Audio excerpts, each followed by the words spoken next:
Hey guys, SliceablePaper here, and we're going to be taking a look at the new cards that were just released yesterday for the Knights of the Frozen Throne card set. I'm only going to be looking at the first half that were dumped today, and then tomorrow we're going to take a look at the second half. We had such a big group of cards released that I don't feel like I could do justice to every card by looking at them in one video, so we're going to split it into two. That being said, let's take a look at the first card. Acarus Veteran. Battlecry. Give a friendly minion +1 attack. It's a 1 mana 2/1 with that Battlecry effect. It's very similar to the Abusive Sergeant effect. Abusive Sergeant is a 1 mana 1/1 that gives +2 attack. The difference being here, the attack buff is permanent. It stays with the minion that you apply it to.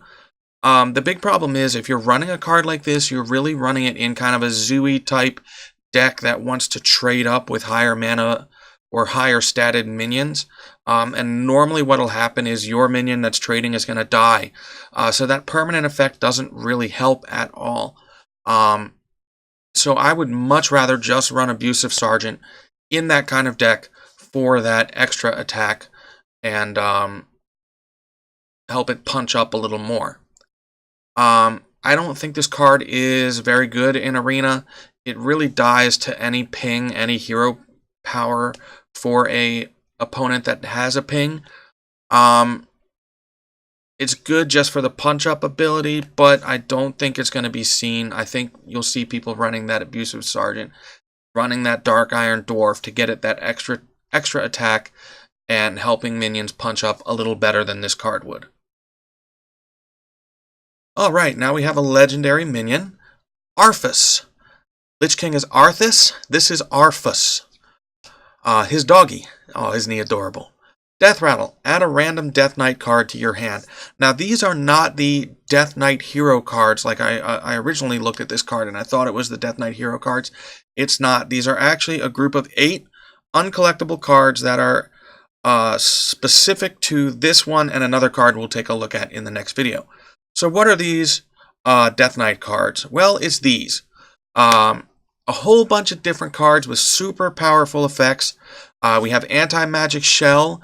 Gives all of your minions +2/+2 and can't be targeted by spells or hero powers. So that usual can't be targeted by spells or hero powers. So any targeted removal. Board clears will still affect your board, but any specifically targeted things will not. Like, say, for example, Meteor. That will not be able to be targeted against Anti-Magic Shell. Army of the Dead. This card they got shown being played a couple of times in the stream. Removes the top 5 cards of your deck. Summons any minions removed. That card is insane. Especially if you're running it even in like kind of a mid-rangey deck. Even in a spell-heavy deck, you're likely to get like 1 or 2 minions off of this. And I think this card is pretty decent if it summons 2. It's really good if it summons 3 or more. I think once the opponent that Kibler was playing against actually got like a full like 5 minions pulled, and that was insane. Death and Decay deals 3 damage to all enemies. It does deal damage to the enemy's face as well as their minions. This is a very powerful board clear, fairly statted for 3. Fair kind of effect for 3 mana, I think. Doom Pact. Destroy all minions. Remove the top card from your deck for each minion destroyed. So this is kind of a risk-reward type card. If you're really behind in game and you really need to clear the board, this card does the job. Death Coil. Deal 5 damage to an enemy or restore 5 health to a friendly character. So you get to choose the effect. This will target a minion as well as your face. And it does do face damage to the enemy. So it's a good kind of a good choice card, good way for you to kind of play to the board state or play to the state of the game. And it's a 2 mana card, which is the effect is ridiculous, but all these Death Knight effects are ridiculous for the mana cost. Death Grip. Steal a minion from your opponent's deck and add it to your hand. That's insane, especially if you grab like a super powerful legendary from them. This card is just absolutely ridiculous, and it's gonna see you're gonna see a lot of fun highlights from that. Obliterate. Destroy a minion. Your hero takes damage equal to its health. Again, kind of a risk-reward type thing like Doom Pact is. You really need to kind of weigh the fact, do you really want to take damage to your face to remove an enemy minion? And most of the time, the answer is yes. Unless you're trying to remove a minion with a lot of health, like the Ultrasaur, which has 14 health. You're really not going to want to do basically half your health total to get rid of an Ultrasaur. Even like getting rid of like a Deathwing is kind of a iffy decision. You really have to weigh whether or not getting rid of it is worth taking the health damage. Finally, we have Frostmourne, 7 mana weapon. Death Rattle. Summon every minion killed by this weapon. Unless you have weapon durability buffs, the max number of minions that are going to be summoned is 3, which I think is a fair kind of a trade to be running this weapon. It's okay if it hits on like lower mana minions, but really you want to be hitting on like 5 or 6 drop minions with this. And since the weapon has 5 attack, you really will be getting those trades with those 5 and 6 drop minions, maybe even 7 or 8 drop. So this card is going to be absolutely insane. You can trigger the Death Rattle early by swapping it out with another weapon, but I don't see any reason why you would. You really want to kind of get max value out of this card, and to do that you'll need to get 2, maybe even 3 minions resummoned. Arrogant Crusader. Paladin card. Death Rattle. If it is your opponent's turn, summon a 2/2 ghoul. The low health of this card means it trades with some 1-drops and even most 2-drops. The opponent is not forced to trade with it due to the fact that it doesn't have taunt. It does have 5 attack, but the opponent can kind of plan around it and force you to trade this into their minions. The 5 attack is somewhat of a threat, but like I said, your opponent can force you to trade on your turn, so it kind of removes some of the value of the card. I think this card is really asking to be given Divine Shield for it to be any good, at least in Constructed. This card is much better in Arena. It doesn't die to ping, and it does die to most 2-drops, but you do get that value out of it by getting the 2/2 ghoul. You can also kind of position this against mages next to like your big drops to kind of put like kind of a passive block against Meteor. Again, I think the weakness is very much the same. Low health, needs to be given Divine Shield to maybe get a little extra value out of it. And I think you're going to be drafting better rare cards than this one. Avalanche. 4 mana Shaman card. Freeze a minion and deal 3 damage to adjacent ones. You really want to be using this card in conjunction with that Shaman weapon we saw, Icebreaker, which destroys frozen minions. Very similar to kind of Meteor, where if you're using it in conjunction with Icebreaker, you're getting rid of a big drop and a couple of other small drops. The big downside to this is it doesn't damage the minion that's targeted. It just freezes it. So maybe you can kind of slow down the game a little bit with this card and maybe kind of save removing like that big minion you're targeting with a freeze effect, or even freezing like a smaller card against like an aggro deck. I think this is a decent Arena card. Removal spells are in high demand in Arena, especially kind of mini board clears like this one. Helps get rid of some of those pesky 2-drops and 1-drops, so I think it's going to be a decent card in Arena. Next up, we're going to take a look at the Warlock Death Knight hero. 10 mana card, Battlecry. Summon all friendly demons that died this game. This card is insane if it hits on Doom Guards. You get 5 armor, and you bring back 1014 worth of stats with charge. That's insane value. And bringing back other demons on top of that is just going to be icing on the cake. The hero power. What's the hero power? Hero power, lifesteal, deal 3 damage. This hero power is insane. It brings back more than the amount of health that you've lost through tapping. For every 2 times you've tapped, you get 4 health back. So you basically for every 2 times you've tapped, you lose 4 health, and every 2 times you siphon life, you gain 6 health. So you're actually gaining back more health than you've lost after you've activated this hero power twice.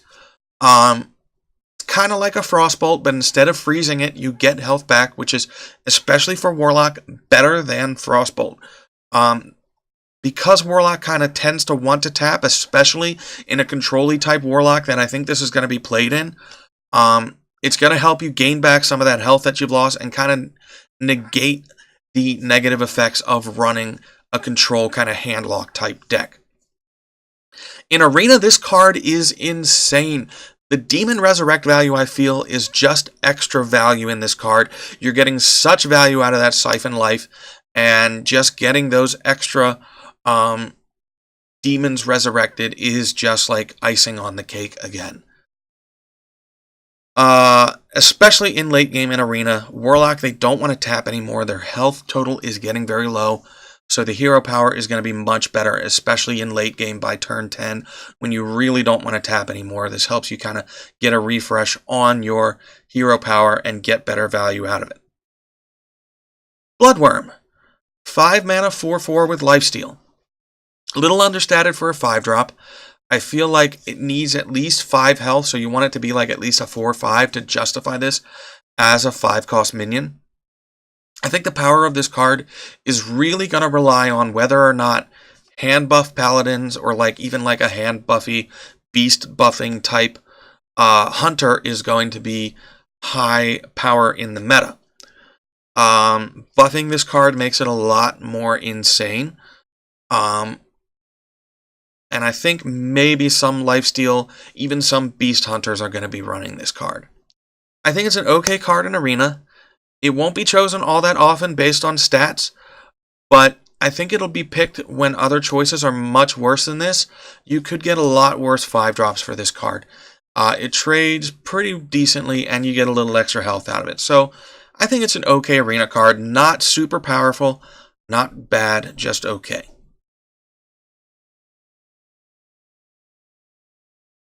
Bone Baron. Really good card for rogues.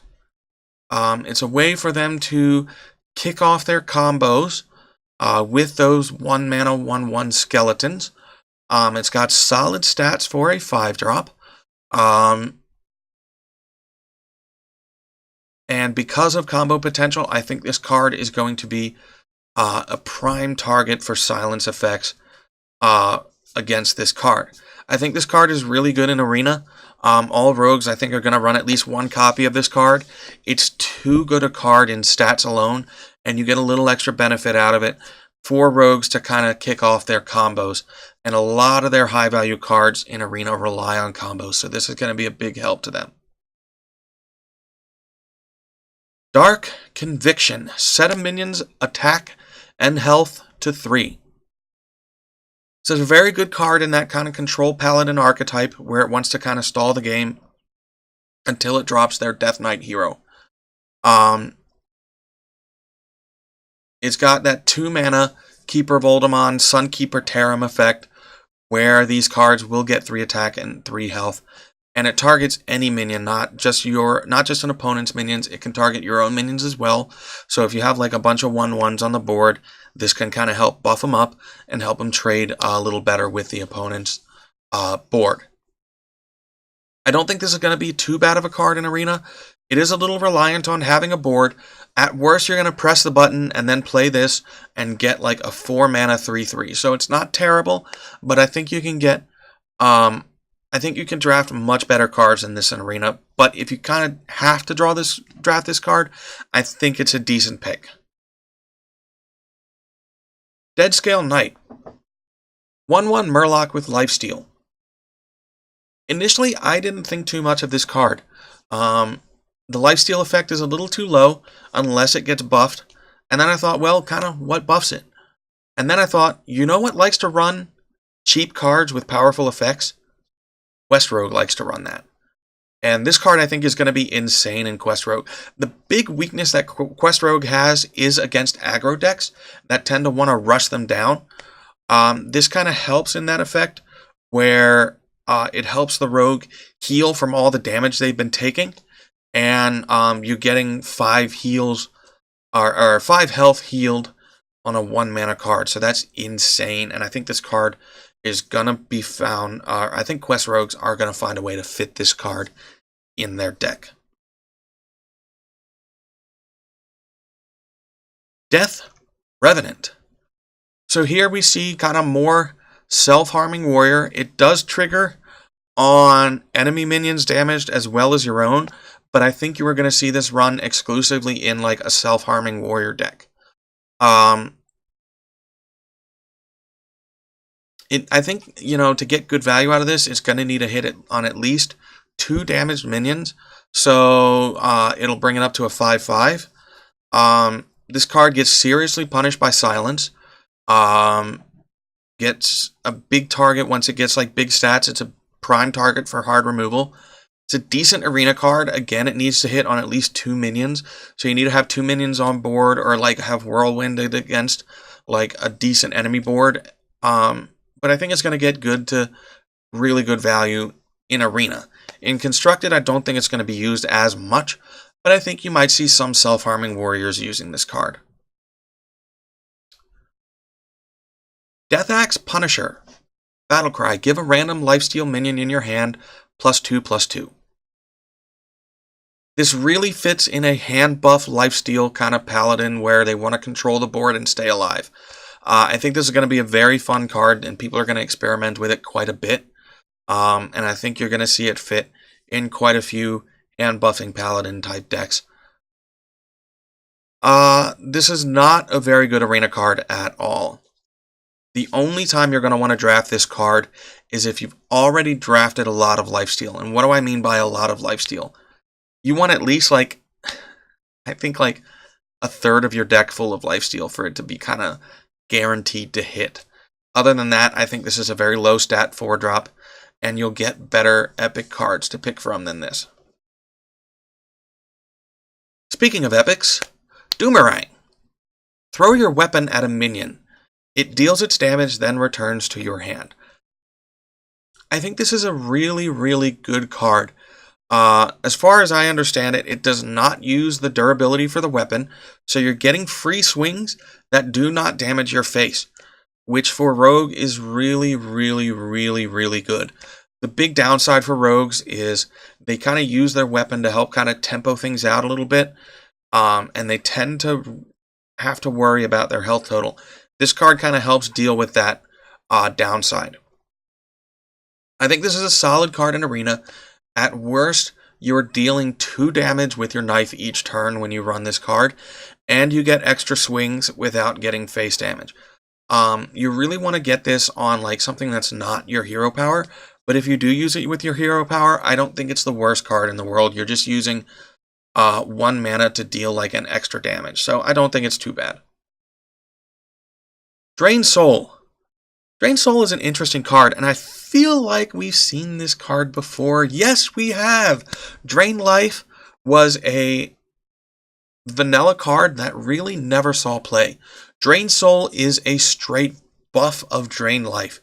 It deals 2 damage, and you get lifesteal from it. Deals 2 damage to a minion, so for 1 mana less, you're using it as more of a removal card than a face damage card, and Drain Life could target face, but normally you would use Drain Life to remove an enemy minion. Drain Soul does that same thing, and the lifesteal gets benefits from spell damage.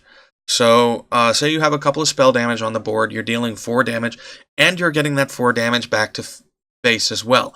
Unlike Drain Life, which dealt, when you had spell power, it dealt that increased damage, but still only restored 2 health to your hero. So Drain Soul is a decided, just a straight up buff on Drain Life, and I like that. Will it see play? I don't know if this card is going to see play in Constructed. You will see it quite a bit in Arena. It's just a decent removal card, and I think this is a really good card. Drakari Enchanter. Your end of turn effects trigger twice. Last video we looked at Despicable Dreadlord, and I said Despicable Dreadlord was a little weak just as it stood. With Drakari Enchanter, this card is that makes Despicable Dreadlord, and really any card with an end of turn effect, that much better. It's got decent stats for a 3-drop, kind of low attack, but really high health. I think this is going to be run in Arena more than you might think, just based on the health alone. And you'll sometimes get value out of it by getting end of turn effects. So I think this is a solid card. Exploding Bloatbat deals 2 damage to all enemy minions. I have a bit of a problem with this card. There's a vanilla card that hunters like to run called Exploding Trap. Exploding Trap does the same thing Exploding Bloatbat does on a death rattle. It actually does more because Exploding Trap does damage to face as well. And you get that effect for 2 mana less. The only benefit I see to Exploding Bloatbat is you can trigger the effect on your turn. But I don't think that trade-off is good enough to be running this instead of Exploding Trap. The other benefit that Exploding Trap has is it gets more value off of spell damage. I don't know. Exploding Bat's this card is terrible. I don't like it. It even in Arena, it just dies to ping. Although it does do kind of a bit of a board clear in Arena. And, you know, hunters kind of struggle with clearing the board. I don't know. It's just too weak as a 4-drop. Maybe as a 2-drop it would be really good, or as a 3-drop, but as a 4-drop I think it's just too weak. Speaking of bad cards, Furnace Fire Colossus. I don't know why this card will be run. The big benefit to weapons is that by using your health as a tool, you get to essentially use yourself as a charge minion. Maybe if you were low on health and you really were desperate to have like a big drop, just plop down on the board, maybe this card would be good. But if you're really low health, and you're really that desperate to drop this card, you've probably already lost the game. I think this card would be so much better if it cost like 1 or 2 mana more and had taunt. Then it would help you in kind of a desperate situation, kind of help even out the game a little bit and clear the board. But as it is, I don't know anybody, I don't see any reason why you would run this card. This is a terrible Arena card. In Arena, weapons are doubly valuable than they are in Constructed. So just removing your weapons from hand is just, I don't know, is terrible. Like I said, I think this card would be better costing a little bit more with taunt on it. Alright, finally we're going to look at Nash. Druid removal spell. Give your hero +3 attack this turn, gain +3 armor. In early game, Druid really doesn't want to go face unless they're running like a token Druid. In which case there are better 3-drops to use to help kind of buff your board. So really I see this card being used in like a control type Druid. And there's a better card to do 3 damage to minions called Wrath, which you get kind of a choice as to whether you want to deal 1 damage and get card draw, or if you want to deal 3 damage. And Wrath costs 1 less than Nash. So I don't see where in Constructed this is going to be fit. In Arena, this I think is a better card where Druid sometimes removes or struggles with removing minions without trading their own, unless they have like swipes or Wraths. So I think this card is a much better card in Arena. And I think you might see this card being run quite a bit in Arena. Alright, so that is this group of cards. Tomorrow we're going to look at the second half. We have another Death Knight hero to look at. And I think we're going to have a lot of fun with that. So thank you very much for watching. You can like this video, you can subscribe, you can comment, you can do whatever you want. And thank you very much for watching.